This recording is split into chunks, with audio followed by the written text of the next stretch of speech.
çka është definicioni apo përkufizimi i haxhit, edhe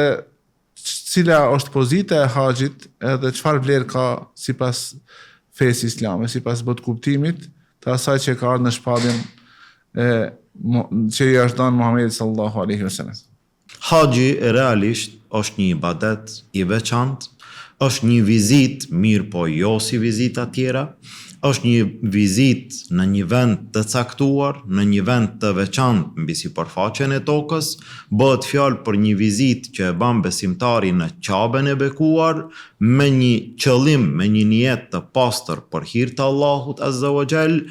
një vizit me kushte, me obligime, me rregulla të caktuara, për të realizuar ibadetin e madh i cili quhet haxh dhe për të arritur shpërblimin e Allahut Azza wa Jall nëpërmjet këtij ibadeti. Është e njohur për gjithë besimtarët, elhamdulillah, që haxhi është shtyllë e madhe, e rëndësishme e fesë së Allahut Azza wa Jall, ashtu siç tha pejgamberi sallallahu alaihi wasallam, është ngrit, është ndërtu Islami mbi 5 shtylla: shahadeti, namazi, zekati, agjerimi dhe në fund shtylla e 5 e cila e rumbullakson gjithë atë,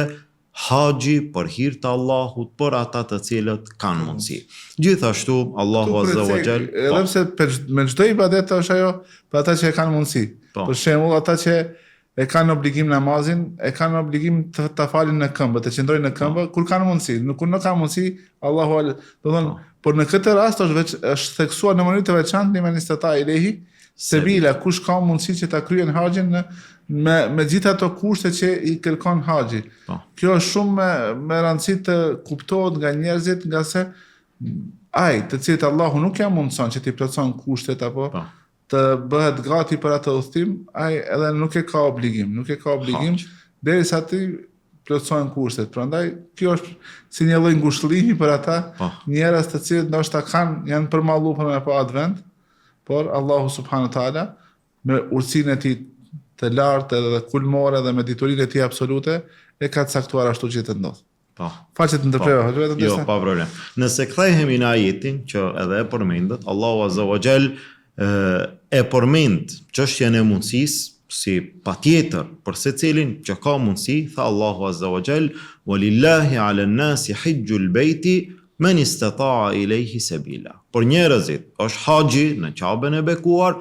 për ata të cilët kanë mundësi. Për çfarë mundësie bëhet fjalë? Bëhet fjalë për mundësinë financiare, për ata që i kanë kushtet, i ka mundësit. Ai që nuk i ka mundësit, edhe nuk e ka obligim, po gjithashtu edhe mundësia shëndetësore, ai i cili e ka shëndetin, e ka çështjen anën fizike, gjithashtu anën financiare, ekonomike, atij njeriu i bëhet obligim haxhi. Po nëse dikush nuk e ka shëndetin, nuk e ka mundësinë fizike, apo dikush e ka shëndetin, është mirë me gjitha aspektet tjera, mirë, po nuk ka mundësi që t'i ban pagesat, t'i mbulon harxhimet që ja kërkon haxhi, atëherë për atë njeri nuk është obligim haxhi. Megjithse kjo pak në një mënyrë, ajo që e dallon, tash nëse bëhet fjalë për një musliman i cili sigurisht e ka shahadetin, është musliman, mirë po, të jeton pa namaz asnjëherë, nuk ka mundësi, muslimanët e falin namazin. Të jeton pa agjëruar asnjëherë,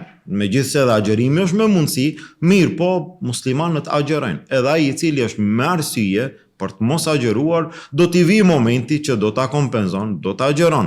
Ai i cili jep zekat, gjithashtu ai i cili ka mundësi, kemi raste të shumta, por atë është një aspekt haxhi i veçantë, nga se ka raste të shumta të njerëzve, mund të jenë me miliona musliman, të cilët asnjëherë nuk kanë qenë në haxh,